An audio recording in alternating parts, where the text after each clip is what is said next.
সুধী পাঠক, পাঠিকাবৃন্দ এবং আমার শুভানুধ্যায়ী সকলকে সান্ধ্য শুভেচ্ছা জানাই। আগামীকাল মহালয়া, পিতৃপক্ষের অবসানে দেবীপক্ষের শুরু। তাই আজ আপনাদের কাছে আমার উপস্থাপনা মহালয়া। চলুন শুনে নেওয়া যাক।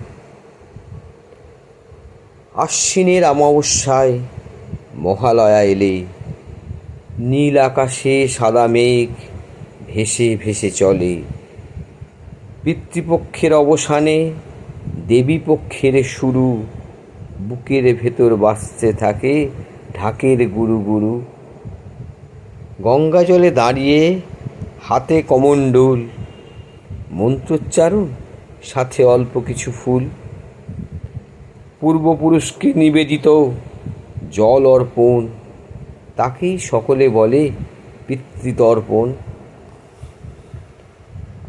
প্রবল প্রতীক্ষায় ঘুম ভাঙে ভোর রাতে, বীরেন্দ্রকৃষ্ণের কণ্ঠে আশ্বিনের শারদ প্রাতে। দেবী আবাহন হলে শেষ, গঙ্গায় মানুষের ঢল। উৎসব হলো শুরু, মন আনন্দে বিহল। টান হয় শুরু মনে ঘরে ফেরার, আর তো সময় নেই বেশি গুছোবার। আছে যারা কাজে কর্মে নানান স্থানে, মিলতে হবে যে উৎসবেতে পুজোর প্রাঙ্গণে। এখানে শেষ করলাম। সকলে ভালো থাকুন।